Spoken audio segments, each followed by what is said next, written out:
Assalamualaikum warahmatullahi wabarakatuh.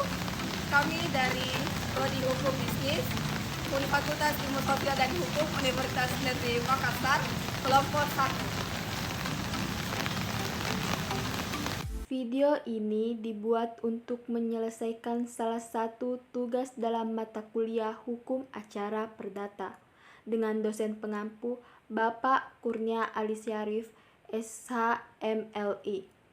Kami dari kelompok 1 yang terdiri dari 5 anggota kelompok yang masing-masing bekerja sama dalam memenuhi tugas dengan judul materi yaitu Hakim. Selanjutnya, sebelum kami lanjutkan ke pembahasan lebih lanjut, izinkan kami memperkenalkan diri terlebih dahulu. Yang pertama, saya sendiri Nur Amelia dengan NIM 210611502046. Selanjutnya ada Aulia Rehana Salwa Ardani dengan NIM 210611502027. Kemudian Atika Fratiwi dengan NIM 210611502028. Dan yang berikutnya Ilman Ibrahim dengan NIM 210611502069. Dan yang terakhir yaitu M. Dito Pratama dengan NIM 210611502010.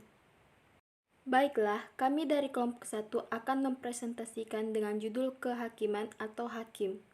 Bismillahirrahmanirrahim. Assalamualaikum warahmatullahi wabarakatuh.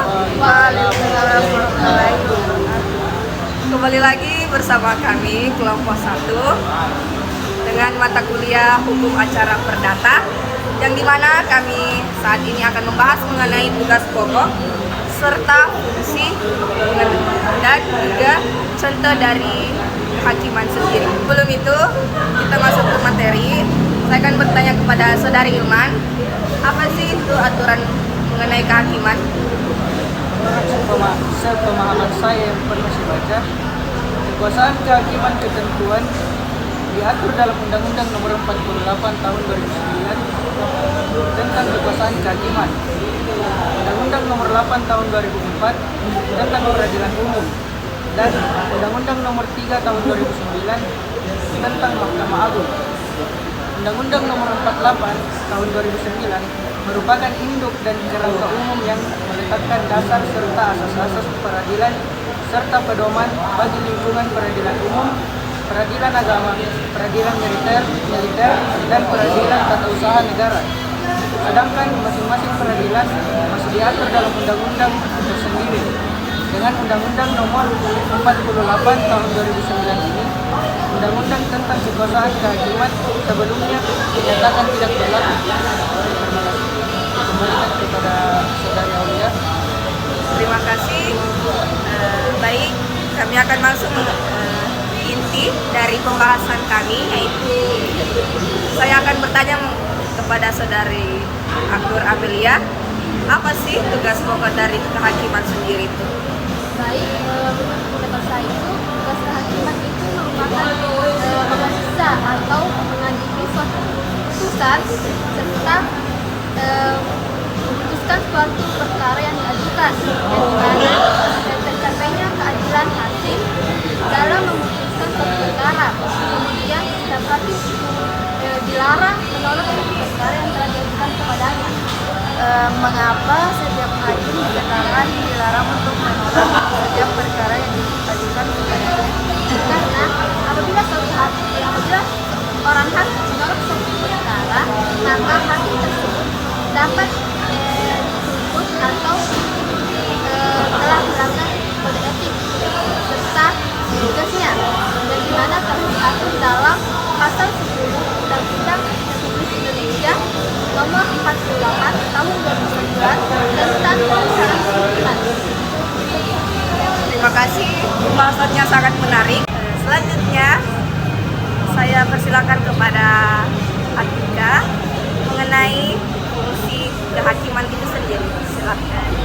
Baik, adapun fungsi hakim dalam persidangan antara lain yaitu membuat keputusan atas perkara yang diajukan kepadanya. Setiap hakim juga diberikan wewenang untuk menjaga ketertiban dan keamanan dalam persidangan. Selanjutnya yaitu memimpin persidangan dan memastikan proses persidangan berjalan sesuai dengan aturan yang berlaku.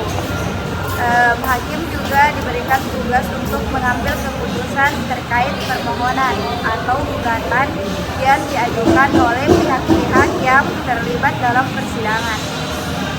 Selanjutnya yaitu menjaga agar persidangan berlangsung secara adil dan tidak diskriminatif. Materinya sangat menarik.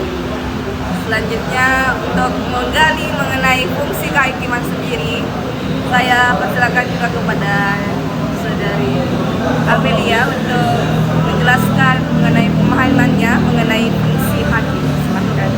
Baik, menurut saya terkait fungsi kehakiman itu yang dimana hakim juga menjaga agar kerahasiaan suatu informasi yang terungkap dalam suatu persidangan tidak keluar ke kan dalam persidangan perdata itu kan aturannya private, jadi kan ada beberapa yang harus dirahasiakan bagi publik. Kemudian ada pun harus juga memberikan agar penjelasan dan penuntutan kepada pihak-pihak yang terlibat mengenai persidangan, mengenai proses persidangan dan keputusan yang akan diambil.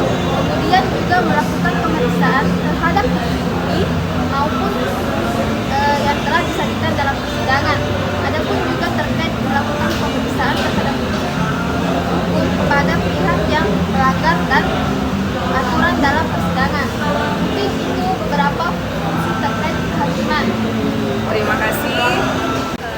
Mengenai contoh, kami akan menyajikan atau memberikan contoh melalui video yang teman-teman bisa lihat, yang dimana contohnya itu mengenai tugas atau cara hakim untuk menentukan atau memutuskan suatu perkara perdata. Silahkan. Demikian diputuskan dalam sidang musyawarah Majelis Hakim Pengadilan Tinggi Sulawesi Tenggara pada hari Selasa tanggal 21 Desember 2021 oleh kami, Dr. H.A.S. Pujarsoyo SH.M.Hum sebagai Hakim Ketua Majelis, Bonar Haryanja SH.M.H. dan Dwi Dayanto SH.M.H.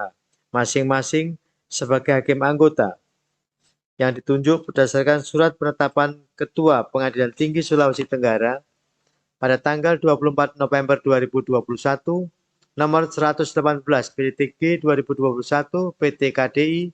Putusan tersebut pada hari Rabu tanggal 29 Desember 2021 diucapkan dalam persidangan yang terbuka untuk umum oleh Hakim Ketua Majelis tersebut dengan didampingi oleh para hakim anggota, dibantu oleh panitera pengganti tanpa dihadiri oleh kedua belah pihak maupun kuasanya.